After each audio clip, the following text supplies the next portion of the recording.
Okay, that's interesting. I've lost the light. Okay, I can sort that now. Okay. Ladies and gentlemen, welcome to Free Comedy. How you all doing? You good? Woo! Excellent. Thanks for coming out and seeing Scott's show. Welcome to Free Comedy. Free Comedy is pretty simple. We let you in for free and then ask you to pay what you think the show is worth at the conclusion of the performance. If I can get everyone, please, just to make some noise and start doing some clapping, yeah? And welcome to the stage, Mr. Scott Angove! Good on you, everyone, coming out. Established comedian time at 3:45 in the afternoon.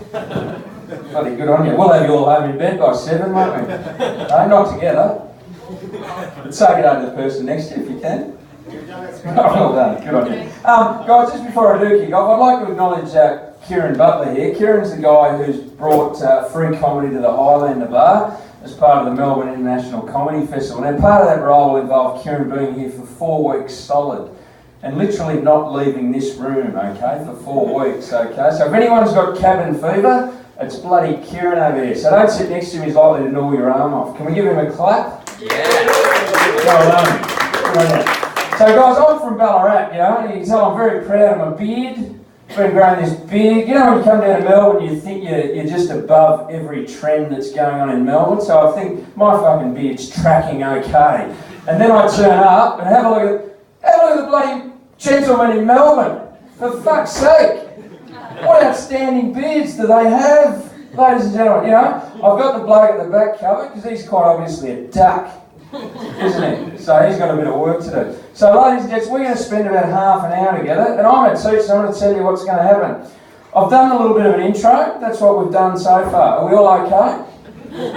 Fucking ripper. Okay, then I'm going to talk about shark attacks. I thought we'd fucking ease into it.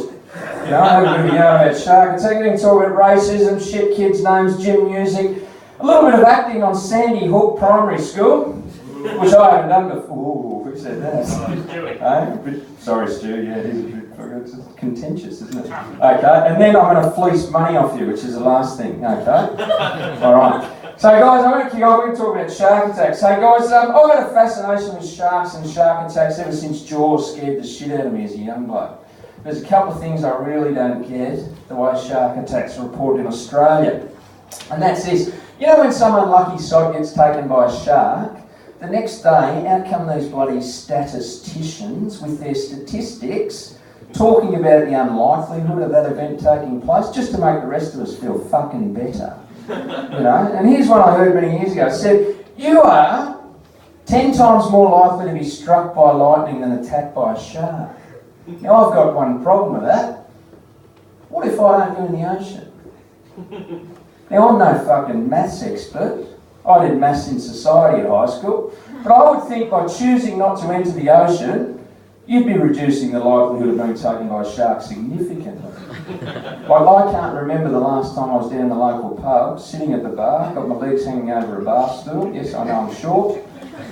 And something brushes your leg and you go, what the fuck was that? Or you're out having a round of golf with a mate and you've hired a golf cart and a bloody big fin floats past the golf cart. You say to your mate, we're going to need a bigger golf cart. It's just highly unlikely, isn't it? Here's another thing I don't get. That's that bloody... you know when someone gets... Let's say Davo's been taken by a shark. The next day, out comes a loved one. It might be a mother or a brother. And they'll come out and say, oh, Davo died doing what he loved. No, he didn't. Davo loves surfing. I'm pretty bloody sure he fucking hated the idea of being ripped apart by wild animals. It's the same with a bloody pilot, dies in a plane crash, died doing what they love. Actually died doing the opposite of what they love. Love flying. Pretty sure the crashing component wasn't highly desirable, you know? Here's another thing that I get. That's you know that memorial surfers do? You know how they go out in the ocean? Form a bloody big circle on the ocean, you know, hold hands, let some flower petals go, you know, light some candles, a little bit of Jack Johnson, whatever these bastards need, you know, as a bit of a memorial. Now, if I was mates with Davo and one of my mates said, Scotty, we're having a memorial for Davo on Sunday, I'd be like, where are we having it? What, out on the ocean? Where we going? There's a fucking great killer shark. So I go out there as a bit of more. I go out there in a little outboard tinny, holding hands with my surfer mates. But imagine if that shark came back, how bloody popular would I be? Now here's what I learnt many years ago. I heard this. It said, you are more likely to die from a household accident, such as using the toilet, as opposed to being taken by a shark. Now let me repeat that, using the toilet. Now there's a special person right there. Now, this little intimate room, I'm going to put my hand up as a bit of a confessional, ladies and gentlemen, and say I've had some enthusiastic and exuberant wanks in my time. Right? Wanks that nearly got out of hand. Okay, now mate, would it be a wank if it got out of hand? I'll let you ponder that. But let's say you're in the throes of self-induced passion, and you throw your head back and you die using the toilet that way. I could just about see how that could be possible. But let me take you through those two scenarios. Scenario one, being taken by a shark. If you find yourself in the unfortunate position of being circled by a large predator in the ocean, there are a few things you can do to try to survive that experience, okay? Try to stay calm. Try not to let the bugger bite you. If he does bite you, try and stick your finger up its ass. Oh, sorry, no, that's a pit bull. Sorry, try and stick a finger in its eye. Okay, try not to lose too much blood. Try to make it into shore. Try to get help. Try to stay alive. These are the things you can try. Okay. Scenario number two, using the toilet. Go and find the newspaper. Step one. Step two, walk to the toilet. Pull your pants down. Knees at 90 degrees. Sit on the toilet. Step three, push your bowels out. Let a poo drop. Step four, repeat step three if needed. Step five, wipe your bum. Step six, repeat step five if needed. Step seven, pull your pants up, go and wash your hands. Now I know if I follow those steps sequentially and concentrate just enough, there's a really good chance that I'm going to survive that experience. Okay? But let's say I did have a wank, threw the head back and died using the toilet that way. I would love it if my mates, as a bit of a memorial, went into that toilet cubicle, formed a little circle. I don't have many mates, held hands. Maybe some flower petals on the seat, a nice candle in the bar, had a bit of memorial for Scott. And mum in the background going, oh, Scott died doing what he loved. There we go. Okay, that took a while, didn't it? Put it there. Okay, so we're going to knock that off. Okay, just for does anyone want to see that? So that shark attack over, we're okay? We're tracking it right. Okay. Grace, has anyone seen Spotlight? Anyone seen Spotlight? You have? Yeah? Great shot. All that fabric and haberdashery. Now the reason I mentioned Spotlight is recently my wife and daughter went to Japan for a bit of a holiday and I couldn't go. So I thought what I'll do to bloody make up for it, other than pay for the fucking thing, is meet them at the airport, right? Meet them at the airport with one of those bloody welcome home balloons, And someone said you get one of the Spotlight. So I went into Spotlight, found exactly what I was after. In the shape of a love heart, had a teddy on it, welcome home, love daddy. Fucking pat on the back, dad. Ticking boxes, good on you, dad. Okay, so I've gone up to pay for this at Spotlight. There was a young bloke behind the counter. This is a true story. Young bloke behind the counter goes, $15. I said, great, mate, there you go. He goes, would you like it blown up? I said, that'd be outstanding if you could, mate. He goes, it'll be an extra $3. I said, mate, is that extra cost due to inflation? Right? Now, the young bloke looked at me like I was the biggest dickhead in the world, and that could be true. Okay, but he looked like he wanted to stab me in the skull with knitting needles, I thought I was going to have to restrain him with a tape measure. And I thought, mate, all you do all day is interact with older women about wool types and overlockers, and you can't engage with me just a little bit, So guys, my wife is from Japan, and we've been here 15 years, And in that time, when she made the decision to live over here with me, I was always intrigued whether she would experience any racism. And I've got to say, in the 15 years that we've been here, never experienced any racism bar one event. And I'm going to tell you, because it's one of the weirdest conversations I've ever had with a human, right? Now, I'm not going to tell you where this event took place, but I am going to warn you about bull. Warn bull. You fill in the middle. It's fucking Warrnambool, right? Okay. This event happened at Warrnambool, Now, we were walking along the tourist area. There's lots of tourists milling about Warrnambool, really multicultural it was. And as we're walking along, there's these two women, right, walking past us with their kids. And as we passed these two women, one woman said to the other one, "Gee, you could really play Spot the Aussie around here today." Now, don't you reckon anyone that says a statement like that are usually the fucking easiest to spot? You know? So as soon as I heard this statement, I put my hand up and said, "I'll have a go. I'll play this game. Yeah, fucking I'm in. Would it be you two? Would it be you two there? You've made it a bit bloody easy, haven't you? You there with your bloody muffin top, lower back tattoo, fucking smoking around your children, smoking, and now listen to this are the kids' names, smoking around Jackson 5, abusing Jackson because he won't share the coke with Destiny in the pram who's 2, right? Berating Jackson because you're trying to concentrate on fucking Facebook because you've just worked out your de facto Ricky's darts night changed from Thursday to bloody Tuesday. You're adjusting your relationship profile to available Thursday. Would it be you? You know? Now this is fucking true. I had a conversation with one about this. This woman, her name, right, get this, was Shandice. Okay, which is a combination of two shit names to create something truly spectacularly awful, right? Now Shandice goes to me, "Don't you bloody judge me.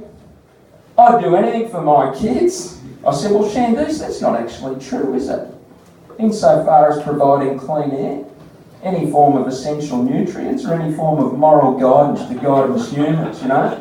She goes, "Don't you fucking judge." This is true. She said, "Don't you fucking judge me. I love my kids." She said, "I'll show you how much I love my kids." And she proceeded to show me how much she loved her kids through her tattoos. And I thought, fucking hell, maybe she really does. You know, because that's what we all know. That's where we really judge a good parent, through their ink. You know? So Shandice goes, "I'll show you how much I love my kids." And she showed me Jackson's name on her right arm, right?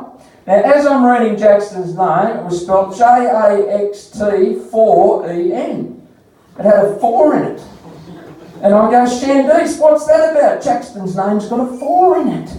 She goes, "Scott," she goes, "do you know how silent letters work?" I said, "No, Shandice, how do silent letters work?" She goes, "A lot of my friends were naming their kids with a silent letter. So, Scott, your name could be SCOQTT, but you don't actually pronounce the Q. It just makes your kids more unique, but it doesn't mean anything." And I said, "Well, Shandice, maybe it means a lot. Maybe it means my parents are fuckwits." You know? And she goes, "No, Scott, the 4 really means a lot to us." I said, "What, potential fathers, Shandice?" She goes, "Lean in close." I lean in close. She goes, "Scott, how many seasons are there?" I go, 4. She goes, "Yeah. So you'll always be a man of all seasons." I said, "Oh, that'd be great on a stripper calendar, Shandice. Fucking outstanding." She goes, "Scott, how many points are there in a compass?" I go, 4. She goes, "So he'll always find his way in this world." I go, "Hope he finds his way to fucking Warrnambool, Shandice." She then goes, "Scott, how many members of Metallica are there?" I go, 4. She goes, "Yeah, I fucking love Metallica." Right? And then she proceeded to show me Destiny's name on her left arm. Right? And straight away I knew she loved Destiny because it took up all her left arm, mainly due to the fact that it had 6 E's in it. You know? And as I'm reading Destiny's name, I happened to notice there was a 20 in it. I thought, fuck, here we go. I said, "Shandice, what's with the 20? She said, "Scott, lean in close." And I did. And quick as a flash, she went 4 and 20. Aussie, Aussie, Aussie. I fucking rip her, Shandice. Good on you. All right. Can we cut that off? All right. We're done there. Okay, I'm going to raise some shit because, okay, guys.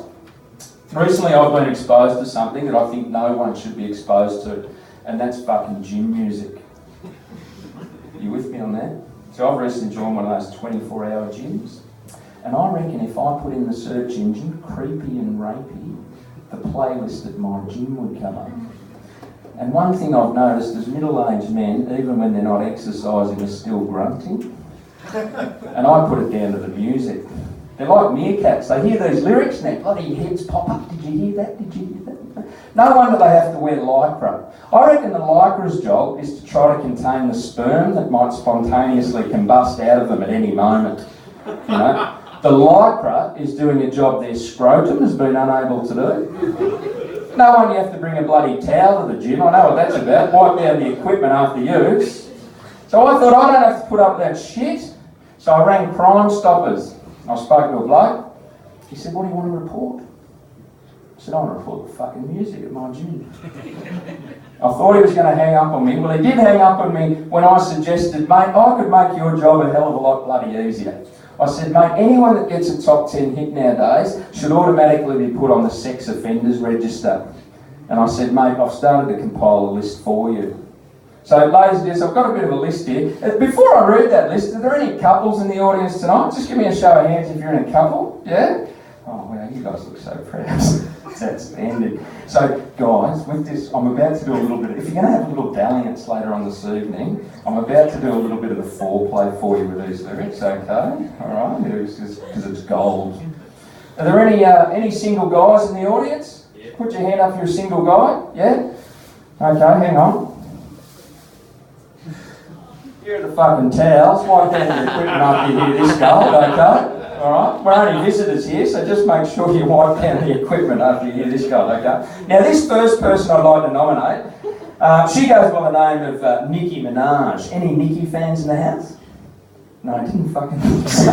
Okay. Alright, so Nicki Minaj. Give me a chance. Alright, now this song by Nicki Minaj is called Stupid Hoe. Now, at this point in time, I'm going to hazard a guess and say this song is potentially autobiographical in nature. Okay, we ready for this, guys? Stupid hoe. Ice my wristers, then I piss on bitches. You could suck my Disnick if you take these jizzes. You don't like them disses, give my ass some kisses. Yeah, they know what this is, give bitches the business. Fucking, you guys are sold, aren't you? How outstanding is that? Isn't that honestly terrible? Now, guys, with the chorus of this song, I didn't want to do it an injustice, you know. I wanted to give it that real raw sexiness, that real street credibility that only Nicki Minaj could give it, you know. Now, I knew I couldn't do that, but I could ask my friend Simon here to come out and read the chorus to Stupid Hoe. So, can we give Simon a round of applause, ladies and gents?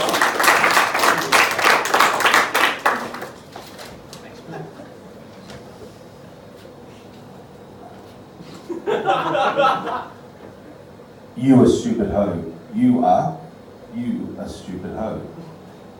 You a stupid hoe. You a stupid hoe. You a stupid hoe. Yeah, you a stupid hoe.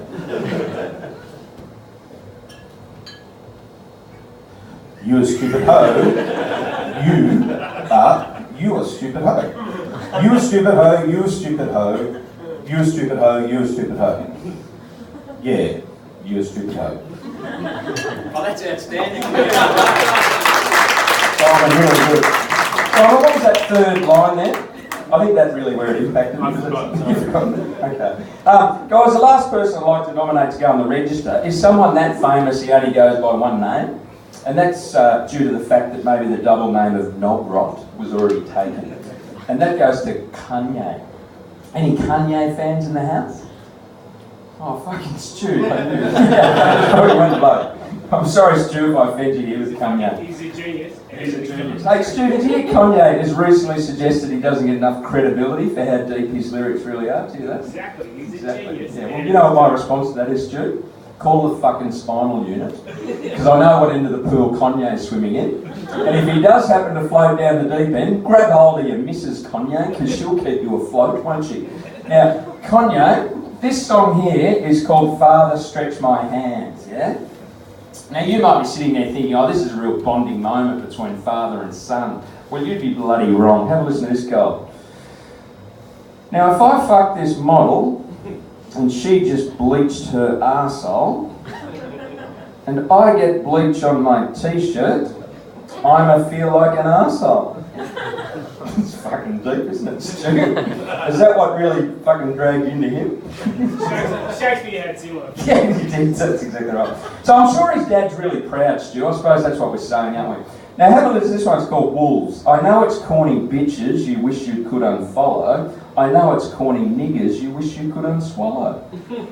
So he hasn't left his mum out, has he? That's outstanding. Yeah. So guys, just to last bit about Kanye. Did you hear he's also considering running for the 2020 US presidential election? Did you hear that? Yeah.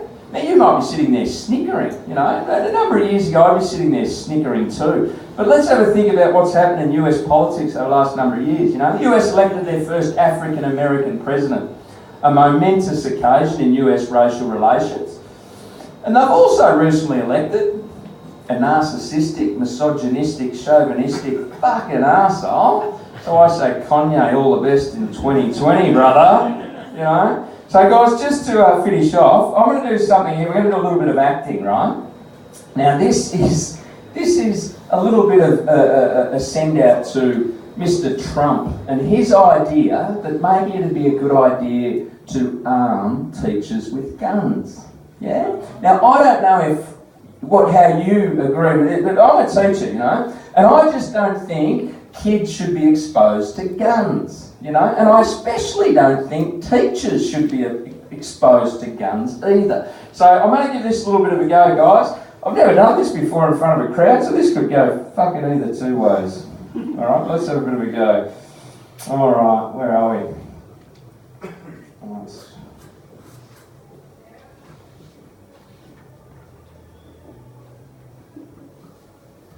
Do you want me to sing some Kanye?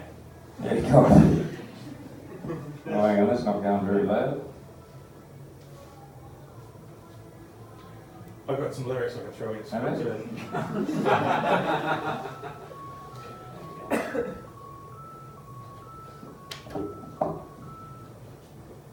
Good morning, staff and students. Principal Meredith here, and welcome to another great day at Shady Nook Primary School. Just a reminder that 3rd and 4th graders will have drop and roll practice in the gym at recess time. Anyone wanting to purchase Kevlar backpacks, deliver orders close this Tuesday. Also, if anyone knows the whereabouts of Mrs. Henderson's butterfly knife, please contact the office. That's all, everyone, and have a great day.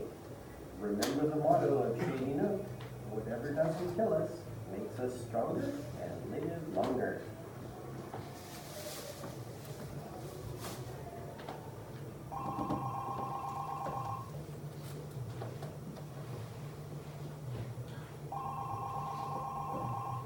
Yeah, g'day, Jane. Scott here. Yeah, what's that? Yeah, no, I'm okay for I'm okay for yard duty. Where would you like me, Joan? What, in the bell tower? Oh no, what, junior lawn? Yeah, no, I can do that, Joan. Yeah, no, I'll be right for the junior lawn. Hey, Joan, I'm just out of ammunition for the AK. Is that okay if I send a student down, Joan? Yeah, no, Molly, she's still here. Yeah, Molly will be down in a sec, Joan. Good on you, Joan. Okay, see ya. Hey, Molly, just when you finish your banana dal, can you just shoot down to the office? We need a little bit more ammunition for the AK. I'll meet you on the junior lawn. Is that okay, sweetheart? Good on you. Okay.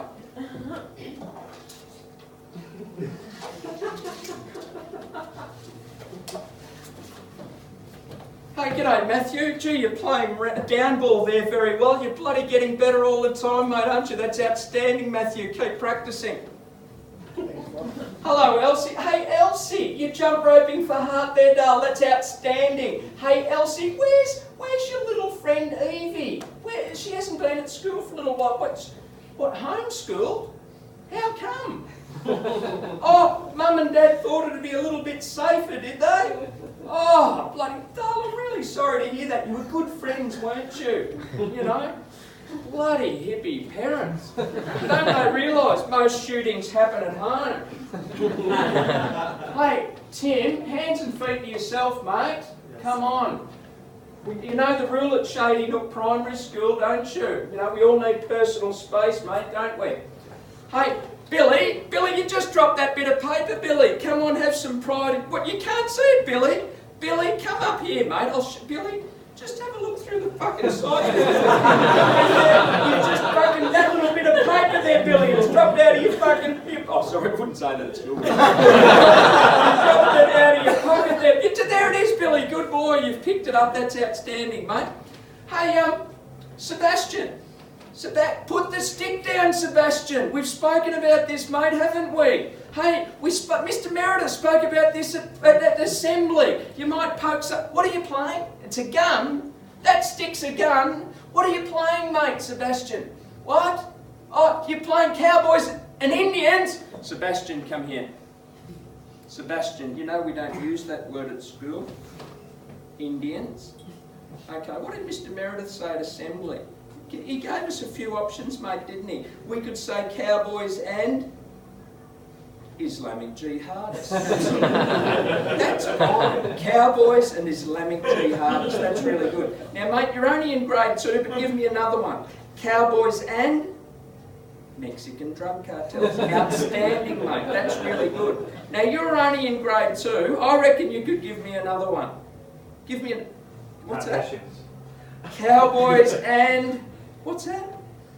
Disgruntled 15-year-old social outcast. That's outstanding, mate. Come here. I'm going to put your name in Student of the Week, Sebastian. That's bloody good, mate. Well done. Good on you. Now put the stick down, Sebastian.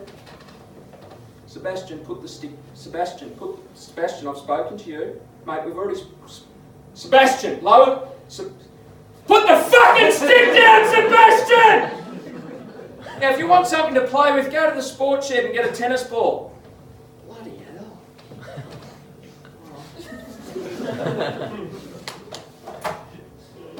Oh, gee whiz. Come in. Mr. and Mrs. Steve. What's that? No, you haven't made an appointment, but that's okay. Come in.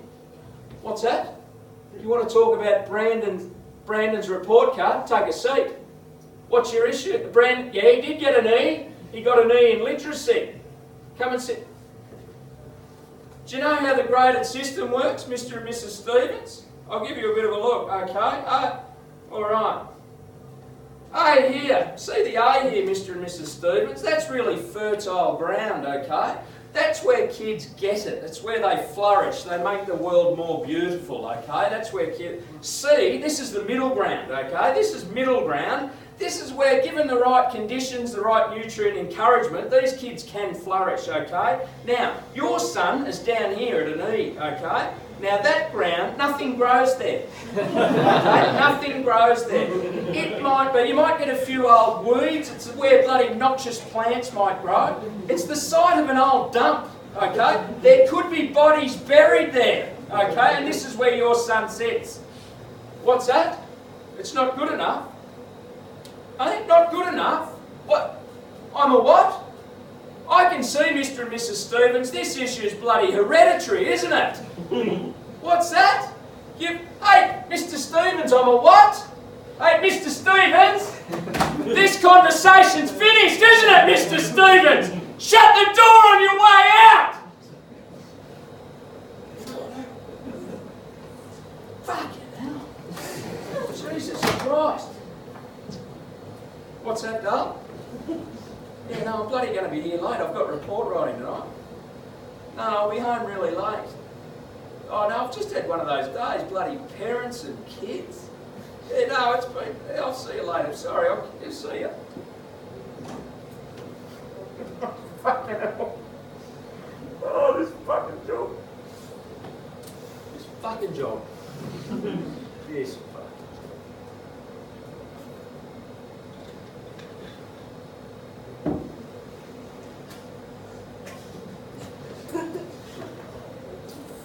Job.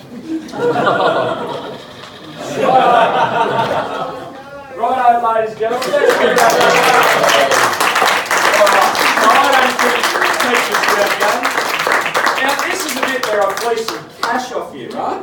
Now, this is all free, isn't it? You know. So, guys, one thing. I'm from Ballarat. You know, $16 will get me home. So, but if you let's make it sound like Oxfam, like $32 will get 3 regional comedians back to their hometown. You know? Let's try and get the pot as much as we can. You might even give them a bloody pie from Pie Face on their way home. So, ladies and gentlemen, that's about me done. Kieran, am I up for half an hour? We're Bang done? on, man. Beautiful. Bang on. All right, ladies and gentlemen.